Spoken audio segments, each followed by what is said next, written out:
the collaboration between bands that you see a lot now these days. Remember back in the old days, you'd be competing with those other bands when you went to venues if you were on the same bill with them, right? Well, yeah. Now everybody's melding things together, and it's totally different. Except for the cool bands. I mean, when we first started, we were like the regional Midwest band. So whenever a tour was coming through, they would, in the early 70s, they would, if a band, a big national act was touring through Texas, they'd grab ZZ Top as opening act. Sure. Down in Florida, they'd grab Leonard Skinner. And when they came through the Midwest, they'd pick up REO Speedwagon. So we played with a lot of bands, and in general, most of them treated us horribly. Like they'd give us like one spotlight, no monitors, no food. They didn't want you to show them up, right? They didn't want you showing them up. Right. They wanted our fans to show up at the concert, but then they wanted to make us look as bad as possible so that they could look better. Until we toured with Aerosmith.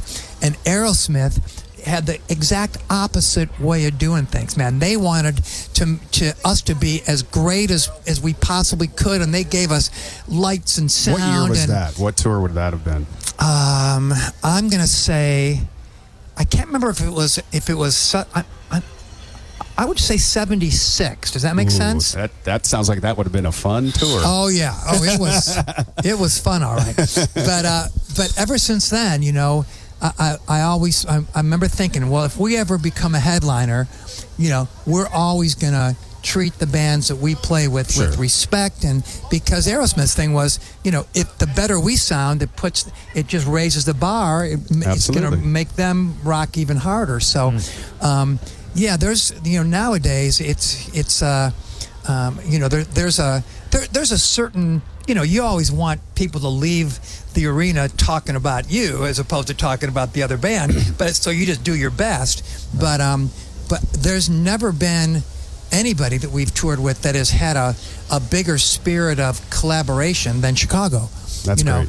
And we're doing 6 songs together. That's amazing. And that took some doing. But when you're talking about bands like yourselves in Chicago and Styx, when you toured with them, all of you have catalogs that are so big, it's hard for any of you to walk out, with a poor performance. I actually have the Sears catalog at home, and it's very big, and the ladies' lingerie section still get you. I still get you going, ever since I was a kid, man.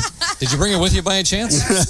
None of your bed. That's a little personal, don't you think? Kevin, come on, dude. We're talking to Kevin Cronin of REO. If you're on your way down, it's raining right now, but it's not a big deal. This is a rainer shine type of show, of course. Exactly. The rain will be over, but we guarantee it'll stop raining exactly at showtime. Beautiful. Now, we inducted you. You were the first band to be inducted into the Keishi Hall of Fame. I know. And I remember talking about, REO and Keishi back in the day. John has been with Keishi for 35 years. No kidding. I've been 23. Learn how many? You're going on 3 now? I'm going on 6. Like 6. And Mike dozen or so. We're all lifers. And we remember the first time, that we've seen REO. But what's your earliest memory of playing where in St. Louis? Was it the Kiel Auditorium shows? It was the Kiel Auditorium shows, yeah.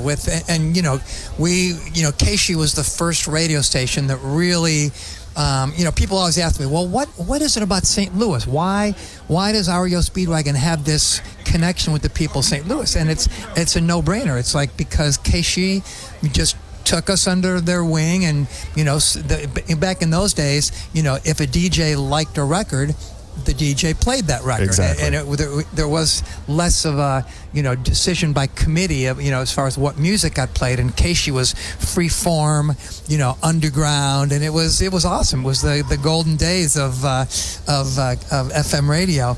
And with Shelley Grafman. With Shelley Grafman, God rest his soul, man. Yeah. He was a believer. He was the former owner of Keishi. Was it that kind of connection with the city and the radio station that influenced your decision to come to St. Louis, I guess it was a year or two ago, and put on a special surprise show with Sammy Hagar at that classic rock radio reunion? That's right, that reunion. Because that's something that I'll never forget. I mean, that was just such a unique event. Yeah, I've never done that anyplace else, so you can figure it out. Now, did you get a chance to rehearse with Sammy before that performance? Because you guys did a couple of songs. What was that word you used there? Oh, you guys don't need to do that. I already know Sammy hates rehearsing. He doesn't like to rehearse. We rehearsed as we were doing it. Pretty much. So tonight with the Chicago, who's it going to be next year? Is it going to be Sammy? I would. I wouldn't. Tom turn that Consolo down. is right here. You even share the same damn managers. I think you can Come book on, it, Pavaz. Tom. Book it. You never We've know. talked about it before. Yeah, it would. There's the world of rock and roll is so awesome right now because there's so many of my buddies that are still doing it at a high Right. level. So, we've of course REO Styx, the Arch Allies, the famous Arch That was Allies tour, great. which we Recorded. named after recorded and named after St. Louis. But there's.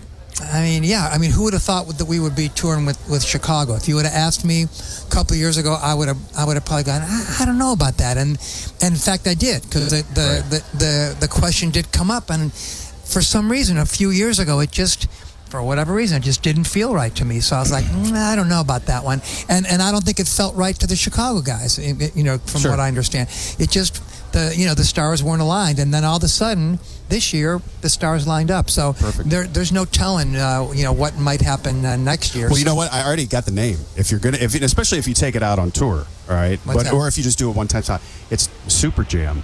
Remember the Super Jams yeah. in Busch Stadium? Yeah, absolutely. Sammy headlined once. Right. You headlined. That's Just call it true. the Super Jam. Revisit That's it. true. Revisit. There Yes. you go. Redo. Super Jam revisit. Or whatever they.